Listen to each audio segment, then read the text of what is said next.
On this day, the 3rd of February, 1509, the Battle of Diu was fought and won by the Portuguese against the combined forces of the Sultan of Gujarat, the Sultanate of Egypt, the Zamarin of Calicut, the Republic of Venice, and the Ottoman Turks. This battle came to be seen as one of the most important naval battles ever fought, up there with Lepanto and Trafalgar. This battle ensured Portuguese dominance in the Indian Ocean and for centuries to come.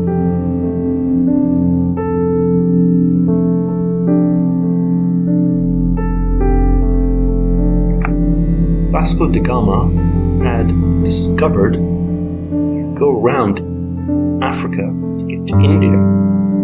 This was seen at the time as a great boon, or a possible boon, for Portugal. Portugal had also made a deal with Spain that basically gave Portugal rights to trade within the Indian Ocean. However, within a very short amount of time, Portuguese realized that doing business in the Indian Ocean was going to be very difficult because there were many Muslim traders who didn't like having this Christian kingdom push into their trade. Portuguese trading ports in India had been attacked. There had been massacres of Portuguese, one in Calicut, 1500. The Portuguese decided to try to play off the enemies of Calicut, to cripple them, and then to take the trade. They managed to become allies with the Raja of Cochin. However, the Zamarin, I suppose that means king or leader, of Calicut then attacked Cochin. The Portuguese were able to fight back. They devastated the trade of Calicut. Now Calicut, being ruled by a Muslim, he then appealed to various other Muslim powers in the area, including the Egyptian Sultanate and the Ottoman Turks, as well as the Sultan of Gujarat. Now, the trade, most of the spices that went from the Malabar coast in India went through Egypt, then on to Venice and various other ports, Venice and Constantinople, and onward from there. Portuguese were interrupting this trade, and they were causing the merchants and governments in Egypt and Venice and Constantinople a lot of headaches.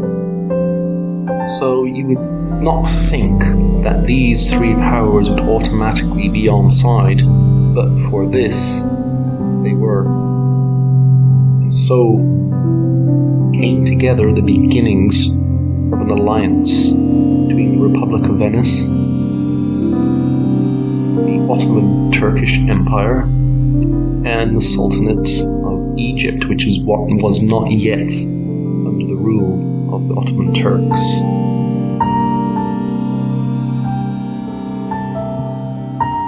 Because the Venetians and Egyptians made so much money from the spice trade, and now that Portugal was underselling them, or underpricing them, so Portugal was doing very well out of this, selling half price competition, which Venice did not like, and neither did the Egyptians. So what the Venetians did was to send a lot of their ships to Alexandria, where they were taken apart and transported over to the Gulf of Suez.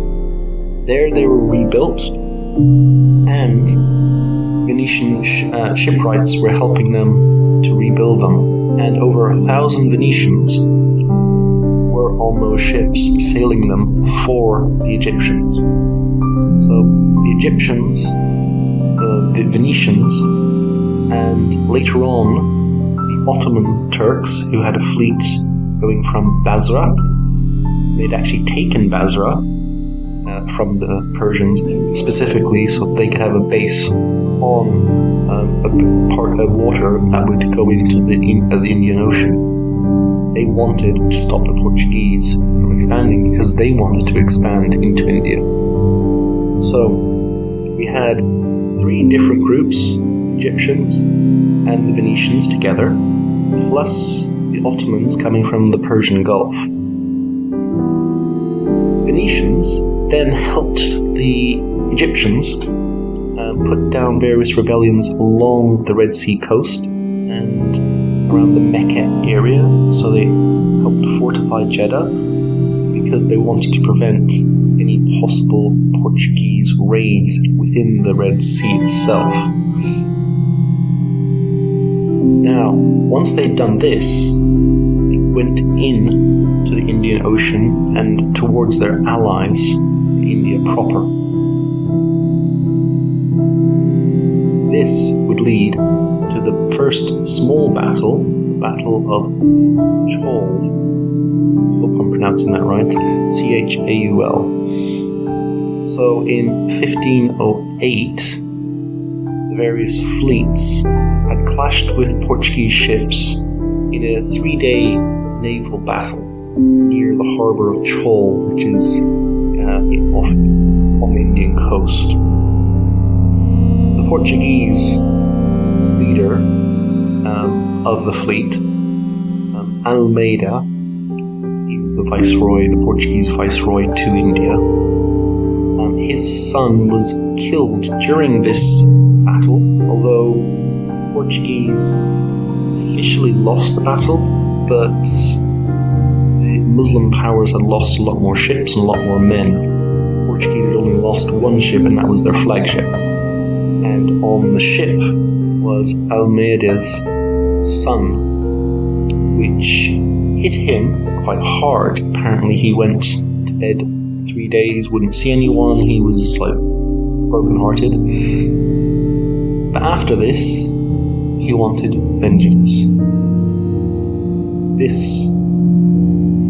He would have the Battle of Diu. On the 9th of December 1508, the Portuguese fleet finally departed for Diu. It had to wait out the monsoon season. That's not the best time to be going off on jollies to fight battles with your enemies. During this time, Don Francisco de Almeida, first viceroy to India, the Portuguese viceroy, prepared his fleet and also nursed his vendetta against Muslims who had killed his son. They made their way up the coast. They were trying to see if they could catch the fleet of the leader of Calcutta, the Zamarin, the king of Calcutta. Calicut, sorry. I'll get mixed up between Calicut and Calcutta. So he was trying to find the fleet and destroy it. However, it already left for Diu by the time he sailed past the city.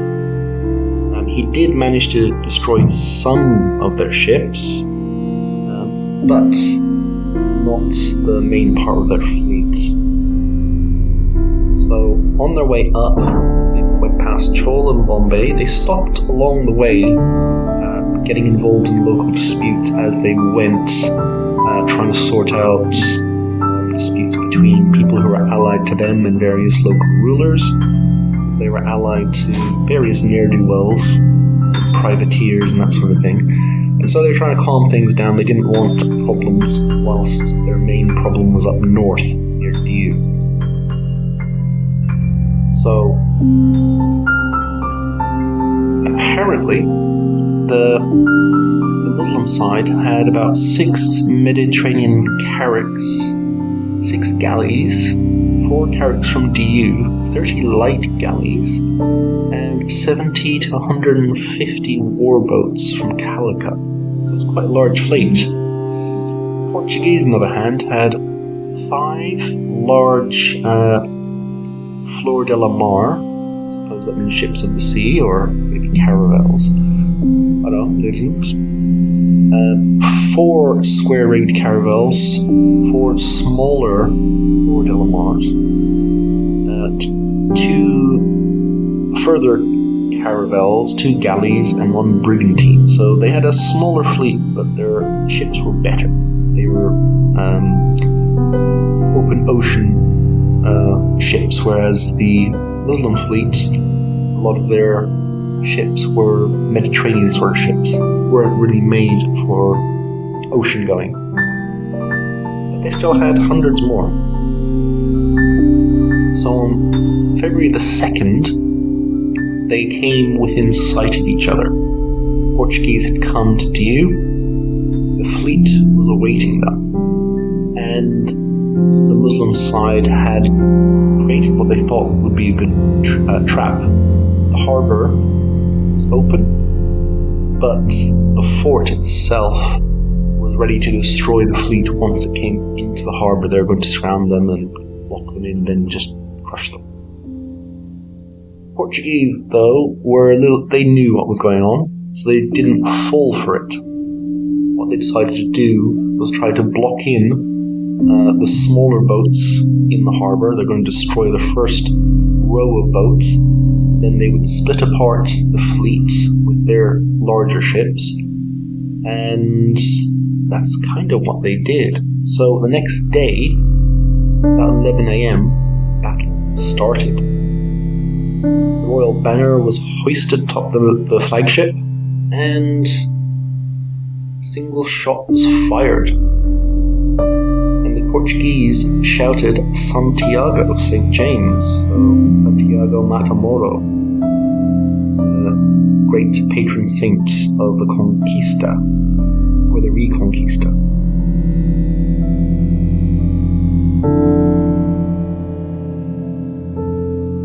The Portuguese aimed in this battle not necessarily to destroy every ship, but try to seize as many ships as they could.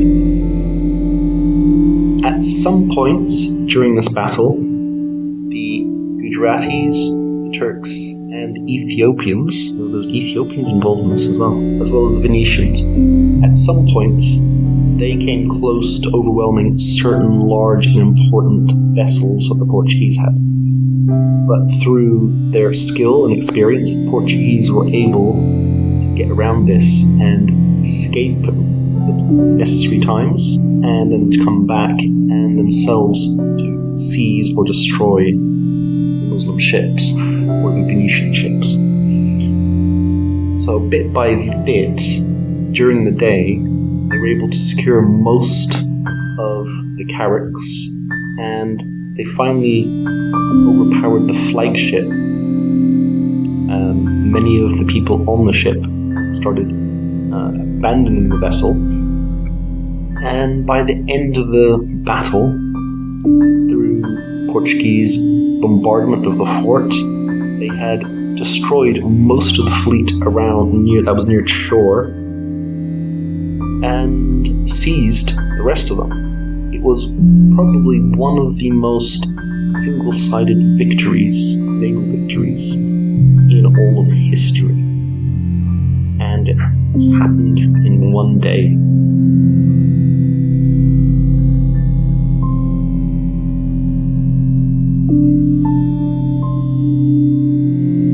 The effects of this battle, aftermath of this battle, well, it was hugely important to the history of the world. Muslim powers, up until this point, had been expected and were feared by many to dominate Indian Ocean area before this. Ottoman Turks were on the march, as were other local Muslim powers. It was expected by many that eventually India would become a Muslim area. It was already kind of ruled by a Muslim emperor or Mughals. They were on the up and up at this time. After this, none of them had the ability to rule the seas in the Indian Ocean, and they never would have ever again. Muslim power was broken in India and in the Arabian Sea. Trade from India now could no longer just go over to Egypt or Constantinople. It did still do that, but not in the volume it did, and not solely in that direction. Much of that trade would now go around the Cape of Good Hope, and it would go into Lisbon and on to the rest of Europe from there. Portugal would become fabulously wealthy because of this, and very powerful for the next century or so. Another result of this was the Ottoman Turks. Although they were defeated, became in many ways much more powerful. They had taken Basra as a result, and they would rule Basra until 16, 17-ish, around that time.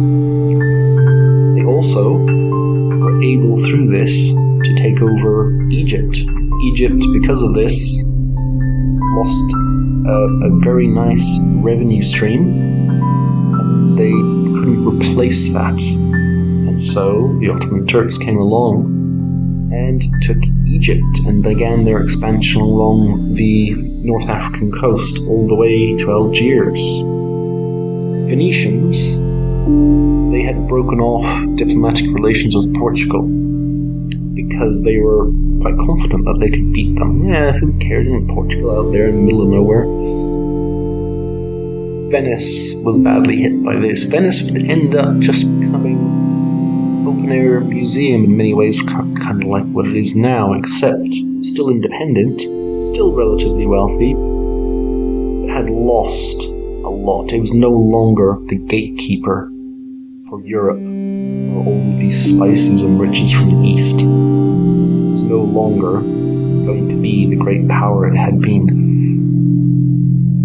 Power now was no longer in the Mediterranean.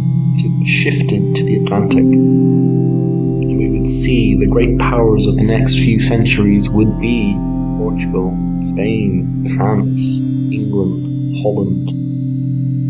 These would be the powers of the future. Venice, Genoa, Naples, Aragon, and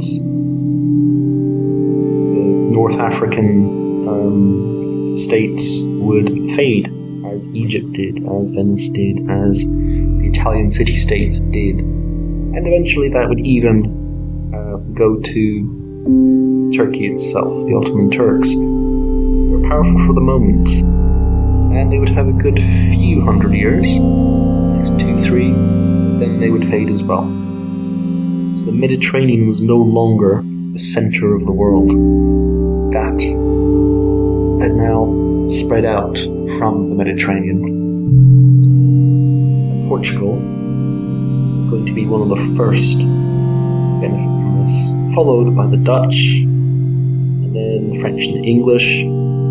So time of these sultans in India and the Gulf and around the Mediterranean was over. This battle encapsulated all of that. If you like these videos, come back for more tomorrow. Like, subscribe, and leave a comment.